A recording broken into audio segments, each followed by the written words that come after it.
Good day, ladies and gentlemen, and welcome everybody. Hey, Edgar. It's good to see you back with us. So you said it's a beautiful day for pull-ups, huh? Are you ready for that Pete Hegseth challenge? What is it? 100 push-ups and 50 pull-ups in 5 minutes or something? Let me see the video, man. Let's do it. It's great to see you all this morning. We are in Matthew's Gospel. And have I beaten this horse enough to the degree that you have it clear in your mind that Jesus came preaching the good news or the gospel of the kingdom? That's what he came preaching and proclaiming. And I stress that because we tend to think of the gospel only in terms of justification by faith alone and however we define salvation. But he shows up to the Jews proclaiming that the kingdom has come, the kingdom that Daniel spoke of, where the God of heaven would establish his kingdom in the days of that fourth kingdom, which we now know as the Roman kingdom. So that's what we're seeing as we go through Matthew here. And as we looked at yesterday, he's healing their diseases and displaying his power right out of Isaiah, these kind of things, like we saw in Isaiah 35:5. Then the eyes of the blind shall be opened, the ears of the deaf shall hear, the lame shall leap like deer, and the tongue of stammerers shall be clear, because water has broken forth in the wilderness and a gully in a thirsty land, and so on. These were all hopes and promises of what would take place when the Messiah comes. And so Jesus comes saying, the kingdom is here, the kingdom is at hand, and he's healing their diseases and fulfilling these very things. We saw yesterday how there was a leper healed. Right? Lepers were outcast. They were cut off from the community of Israel because they were unclean as long as they had leprosy.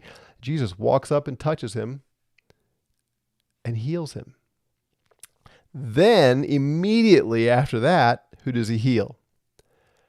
The Roman centurion's servant, which fulfills another prophecy that when he comes, he's not going to be only for the Jews, but also for the nations, the Gentiles.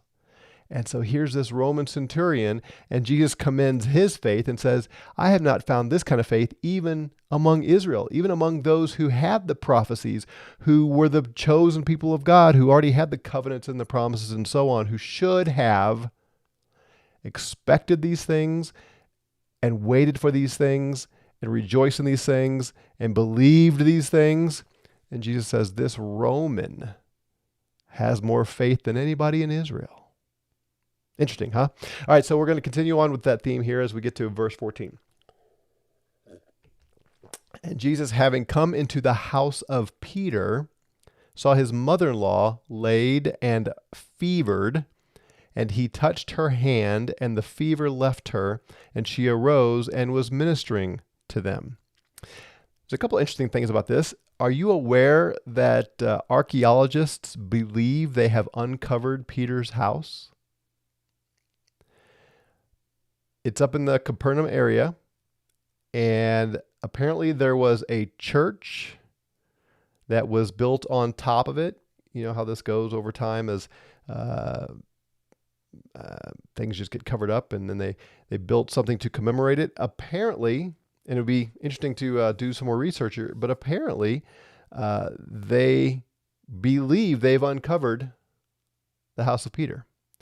Now, as I understand it, there's another house that some think is even more like Peter's house. So there's a little bit of debate about that, but how fascinating is that? I've never been to that part of the world. Makes me want to go and check it out. But I don't know. For me, this the thought that this home where Peter lived, where his mother-in-law was, and Jesus walked over to her and touched her hand, and immediately her fever fled. And she was so instantaneously healed that she got up and started serving, doing the things that were expected of women in those days. To me, that's pretty cool. There's a couple of textual things here that are interesting. One is in the Greek here, in most of the manuscripts, it says he was ministering to him, which would mean Jesus. Luke's account has plural to them, and the Textus Receptus has them. So it makes you wonder, did the scribes later on grab it from Luke or something? It doesn't really matter. It's probably, they're both true, I would assume. The other thing I want to note is this, he saw his mother-in-law laid. This is a passive verb for to throw, which means this was a pretty severe fever. She was like thrown down with this fever. So this wasn't a light 99-degree fever where you sort of feel a little bit bad. This fever had sort of taken her out. She was down for the count and unable to do anything. I'm sure you've had a debilitating fever like that. And Jesus walks up, touches her, the fever leaves, and she springs right up and gets back to work. That's power. That's power. All right, moving on then. And evening having come, they brought to him many demoniacs, and he cast out the spirits with a word. We're going to see more of this. Another textual issue here. I like this translation. They brought to him many demoniacs. A lot of your translations say the demon possessed. Now, I didn't look this up, but I don't believe there's any Greek word in the New Testament for demon possessed. Fact check me here. Is that can you think of a place, any of you who know Greek or have studied this? That's not the word. We've gotten so used to that, but it's the word for demonize, and it's passive, so it's being done to them. So the demons are doing something, but it hits you a little differently, at least hits me a little differently, to think of being demonized, or I don't know if I like the word demoniac, maybe. Clearly demons are affecting these people, but when we think of possession, we think of like so out of your own control and faculties and entirely ruled over by these demons, which then raises the whole question, can Christians be demon possessed and all of that? And I think that is softened a bit in a good way, in a helpful way, to just think of the demons were having serious influence on these people. How far that extended, I don't know. But just wanted to throw that out to you to think about it as you go here, that possession may be more of an interpretation and reading a little more into it than that is intended. Of course, demonized these days almost doesn't work either, because we think of someone who's demonized means they've been so accused of something, right? And their reputation is tarnished and that kind of thing. So anyway, setting that aside for now, they are bringing to him these people who are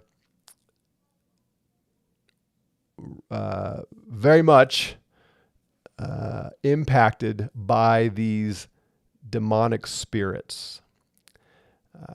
So even though I don't love the word possession, they are, the demons are wreaking havoc in the lives of these people, and they certainly are exercising a great deal of influence, and maybe to some degree you would say control over them. And they're bringing these people to Jesus, and with just a word, just the command, these spirits immediately flee the person they've been inflicting. Again, that's power, right? He is exercising an authority and a power over these creatures, these beings, and they have no choice but to immediately respond. When he says, get out, it has to flee the person that it was influencing. There's no incantations. There's no prayer and fasting. There's no asking God to do this. Jesus just says the word and the demons flee. You can imagine the impact this would have had on all who were watching. They had never seen anything like this. And it says, he healed all who were ill, that it might be fulfilled that was spoken through Isaiah the prophet, saying, quote, he took our sicknesses himself and bore the diseases. Now, that's from Isaiah 53, and the passage we refer to as the suffering servant. And we're going to look more at that here in a moment. Interestingly, the Septuagint of Isaiah 53, and this is quoting or alluding to at least verse 4 of Isaiah 53, the Septuagint emphasizes Jesus, or the servant, coming and taking our sins. The Masoretic text emphasizes more of the demon. Sorry, I just saw a quote up there and got distracted. Of sicknesses and disease. And Matthew here is giving us a loose translation of the Masoretic text, the Hebrew, apparently. Shouldn't say Masoretic, it wasn't in vogue yet. The Hebrew rather than the Greek. So you've heard me say in other contexts, something like 75% of the time when the New Testament quotes the Old Testament, it's the Septuagint that is quoted, the Greek, and that would leave the other 25% coming from the Hebrew.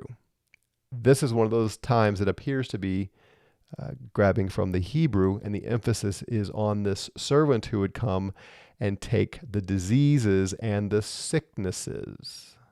So I find that interesting. And Matthew here sees Jesus healing these people of all of their illnesses as a fulfillment of what Isaiah said would happen when the servant comes. And Isaiah said that 6 centuries almost before the coming of Christ.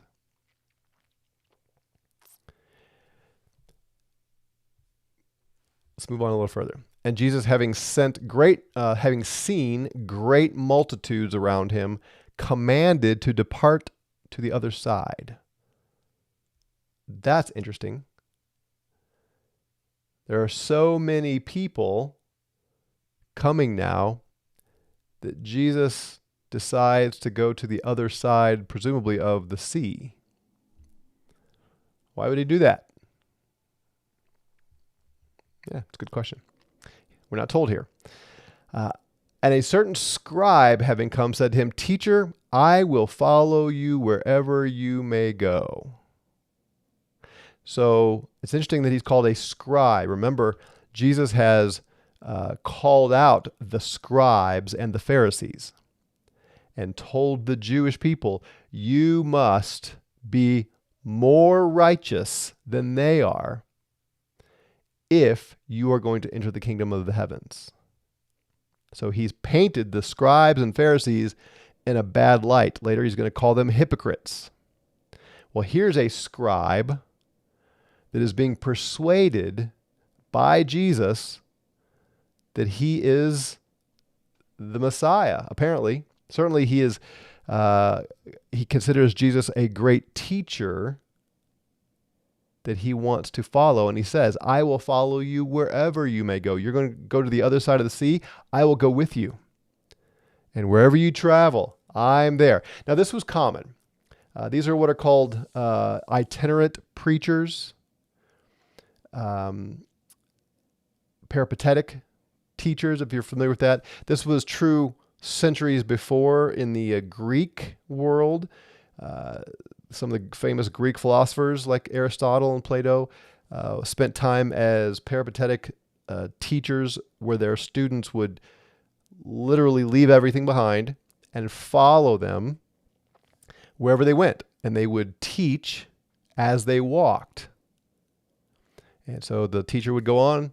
Those who were enrolled in their school, so to speak, would follow those teachers wherever they went. And they'd stay together here and there. When the teacher stopped, they would all stop and they would camp and go into a town and do their thing. And all the while, as they're walking down the road and so on, the teacher is teaching them. And that's what Jesus is doing. He's moving around. And this scribe says, I want to enroll in your school. I will go wherever you go. I will follow you. I want to learn from you. And Jesus says, the foxes have holes and the birds of the sky places of rest, but the Son of Man has nowhere he may lay his head, or lay the head. Why does he respond that way? Teacher, I'll go with you wherever you go. I will follow you anywhere. Foxes have holes. Right? So the foxes go into their holes at night or for safety or whatever, kind of a home. The birds of the sky, they have places of rest. They have nests they return to. But the Son of Man has nowhere he may lay his head. Now, that's not entirely accurate in the sense that there was a place that he called home, at least for portions of time. So he's not saying that he's absolutely homeless, but he doesn't have a home base that is a regular sense of security. So that may be just simply what he's saying. Like, I'm on the road, and if you're going to follow me, that means you're on the road too. But I think maybe there's something else going on here that will tie into this next section as well. Let me just read that. And another of his disciples said to him, Lord, permit me first to depart and to bury my father. Right? So I want to follow you. I want to also, like that other guy, I want to be in the rabbinical school of Jesus of Nazareth. But first, can I go bury my father?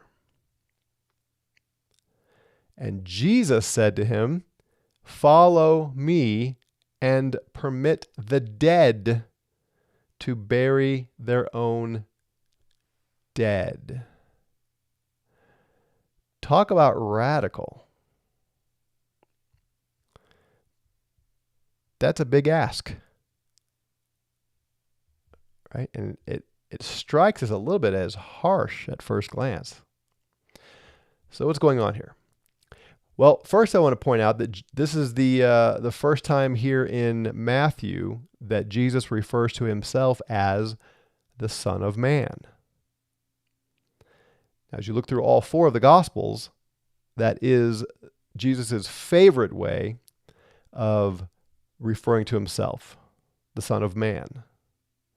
Why does he do that? Because he is acknowledging that he is the Messiah, and he is the one the prophet spoke of, in particular, Daniel. So if you were with us through many of the other series that we did before, especially Revelation, we looked at this passage a lot. This is from Daniel 7. Remember, Daniel sees this vision of the four beasts. And then during the time of that fourth beast, he sees this vision of the Ancient of Days in the heavens, and that we now know is God. And there's the throne with the fire and the wheels and fire, the stream of fire coming out and so on, and the multitudes attending him, and the many seats with judges or kings on them and so on. And in chapter 7, verse 13, it says, I was watching in the night visions, and lo, as it were, a son of man was coming upon the clouds of heaven. So the Son of Man is coming to the Ancient of Days in heaven upon the clouds. And he came as far as the Ancient of Days, as the attendants were present with him, and royal authority was given to him, and all the nations of the earth according to posterity, and all honor was serving him, and his authority is an everlasting authority which shall never be removed, and his kingship which shall never perish. So Daniel gets this vision of this one who's called the Son of Man coming upon the clouds to the Ancient of Days and receiving authority over all the earth and receiving a kingdom over all the earth. And Jesus is self-identifying as the Son of Man. I'm the one. I'm the one Daniel saw. I'm the king. And soon I will approach the Ancient of Days, and he will give me authority over the entire earth, and all the nations will be mine. Well, the scribes knew this. The Jews knew this. And I think they had created a certain expectation of what would happen when that king appeared. Now, Jesus has fulfilled their expectations in some ways, as we just discussed. He's healing their diseases. Imagine just this crowd of hundreds and hundreds, maybe thousands and thousands. We don't know. Large number of people bringing the sick to him. Fever, leprosy, I'm presuming cancer, blindness, deafness, mute, dumbness, all the diseases. Bringing the sick people to Jesus, and he's healing them just kind of rapid fire, which is generating excitement, generating a huge following. That's indicated as he decides to leave that area with all those people. And he is giving a command to the demons, and they immediately flee and release the ones they were influencing and so on. So they're excited. This guy, this is what we've been waiting for. This is wonderful. And what do the other prophecies say? He is going to sit on the throne of his father David and rule from Jerusalem. And they start putting that together with the old covenant promises of domination over their enemies and full triumph and, basically utopia on earth kind of thing. And they forget that there are other prophecies that put things a little differently. So Matthew quoted Isaiah 53, surely he has borne our sicknesses and our pains. He has carried them. But that's not the whole context. Let's go back to the end of 52.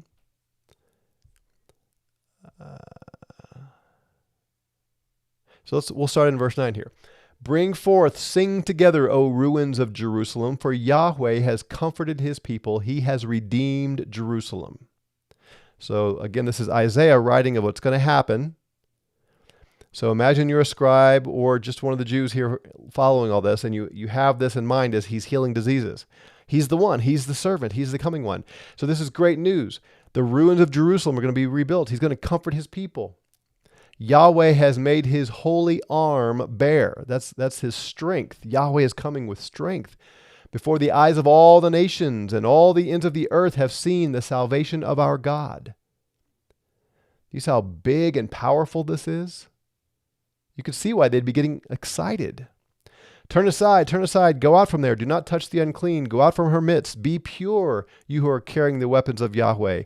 For you do not go out in haste. Indeed, you do not go out with flight.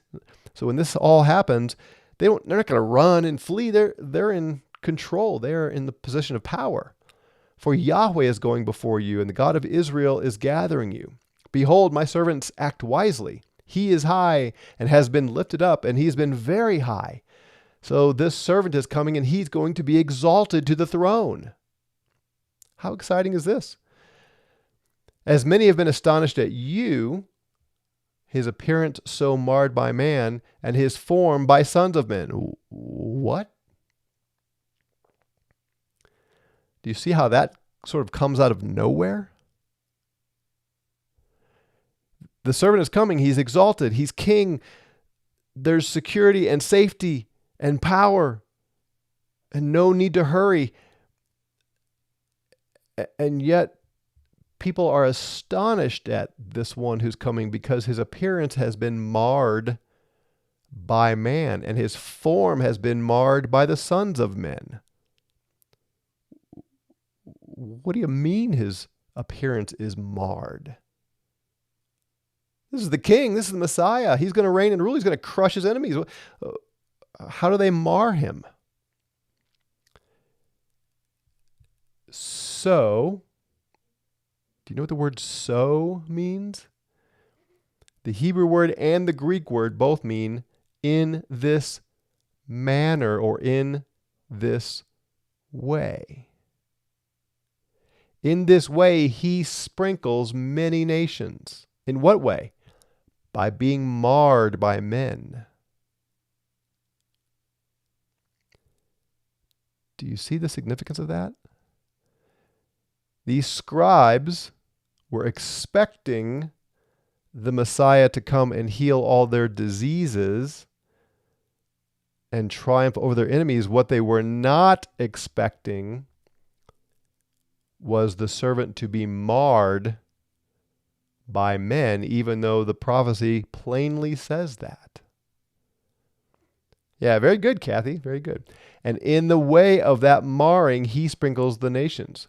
Kings shut their mouth concerning him, for that which was not recounted to them they have seen, and that which they have not heard they have understood. So kings, these would be kings of nations, are going to understand these things. And then Isaiah asks this question, who has given credence to that which we have heard? Or as it's sometimes translated, who has believed our report? In the arm of Yahweh, on whom has it been revealed? Who understands these things? Paul will quote this in Romans to basically condemn the Jews for their unbelief. That's what Isaiah is doing here as well. Indeed, he comes up as a tender plant before men, and as a root out of dry land. He has no form or splendor when we observe him, nor appearance that we desire him. He was despised and left of men, a man of pains, and acquainted with sickness or weakness. And as one hiding the face from us, he is despised, and we did not esteem him. Surely he has borne our sicknesses and our pains, he carried them, and we have esteemed him as plagued, struck of God, and afflicted. So what I think is going on here is the scribes and other Jews are getting so excited because they are seeing this display of power, and they think, oh, here he comes. Here's the king, the Messiah. Excellent. Utopia is coming. Dominance is coming. Prosperity is coming. And they forget, it also says he's not going to be an impressive man. He's not going to have this place of stature. And the way he's going to sprinkle the nations is by being marred. Can you imagine a group of people reading the Bible and only pulling out the things they really like and ignoring the things they don't like? Seems that is not a new and modern approach to Scripture. So what I think is going on here, and I think what Matthew's trying to draw our attention to, is these scribes and these Jews are getting very excited. I'll follow you anywhere. Let's go. And Jesus says, well, hold on. Remember, it's not going to be exactly the way you think. Yes, I'm the Son of Man, and I am going to take authority over all the earth. But before I do, I'm going to be marred by men and despised and rejected. I don't have a place to lay my head. I'm not going to a palace, at least not an earthly palace. So if you follow me, you're following me into the marring and the destitution and the despising of men. Now, this guy who wants to bury his father first, there's some possible elements lying in the background here.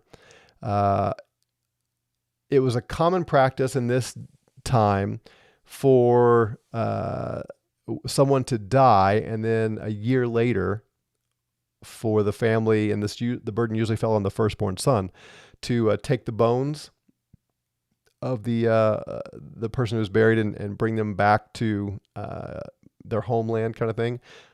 Kind of borrowing from the Joseph narrative, if you're familiar with that, and how he wanted to be carried back home to Israel. So it's possible that is what the man is asking. Like, my father just died. I need to wait a year and then take his bones back home, kind of thing. Or just in general, the Jews played a very high priority on a proper burial. And again, that burden fell upon the firstborn son, and it was a duty. The Second Temple rabbis considered this a fulfillment of the command to honor your father and mother. And there was significant consequences to a man who would not do that for his father. So I don't know which, if any of those are kind of in the background here, but either way, this one is following Jesus, and he asks to be given the opportunity to bury his father. And Jesus says, no, you follow me and let the dead bury their own dead. I'm calling you to radical devotion to me. And it supersedes anything else. Like, I am the Son of Man. I am the Messiah. I am the coming one. And if you're going to follow me, you don't come part way. You give up everything for me. In Luke's version, there's even a couple other examples of the same kind of thing. You got the person who puts his hand to the plow and looks back is not worthy of him, kind of thing. Like, no, you if you're going to follow me, he says, you give up all other priorities. I am the priority. I mean, what has he already said? Seek first the kingdom and his righteousness. You don't get to seek something else first, even burying your father. Now, if the things I just described to you are lying in the background, it may be another exposure of the Pharisees and scribes. Well, exposure may not be the right word. He may be drawing another line in the sand, saying you can follow your traditions and what the scribes and Pharisees are saying to do, or you can do what I tell you to do. Those are the only two options. You can't ride this fence here. You can't have a foot in both camps, theirs and mine. Jim says, how can the dead bury the dead? Yeah, it's a great question. Presumably, he's calling those who aren't following him the dead. So they're dead from the standpoint that they are not followers of Jesus. They don't recognize him as the Messiah and that kind of thing. Now, we're not told. Most scholars, are going to use the word spiritually dead here, but I don't, as you know, I don't like that word. I'm not sure what that even means, and that's not the term used here. So he means somehow or other they're dead. He doesn't mean they are physically dead, because yes, they can't do any burying, but there's a deadness of them, about them. Again, presumably because they won't follow him. He says, let them deal with it. Maybe it's an allusion again to the Pharisees and scribes who are opposed to him. That makes a lot of sense to me. Are you tracking? Is this all making sense? Mike Heath says, there's an octagonal church built over the top of Peter's house, dome on the rock shape. Have you been there? Has anybody seen that? I would love to. Man, one of these days I'm going to go there. Sean says, agreed. I tend to use affliction rather than possession when talking about demonic activity to avoid connotations. That's a good, I think. The affliction, influence, that kind of thing. Yeah. Dale says, isn't having a demon equal to what we call mental illness? I wouldn't say it's equal to. I think it's likely that some of what we term mental illness is demonic, but I don't think all of it is. Rob says, would the phrase beginning with he be the prophet's own commentary? You're in Isaiah 52.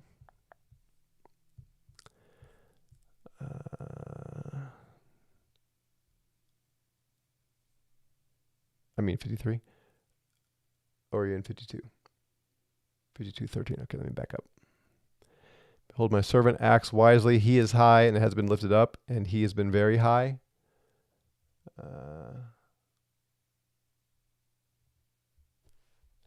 So you're asking if it's Isaiah or God saying this?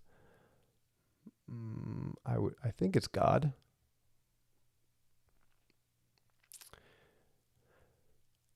WG says burying the dead is an earthly matter, an earthly concern.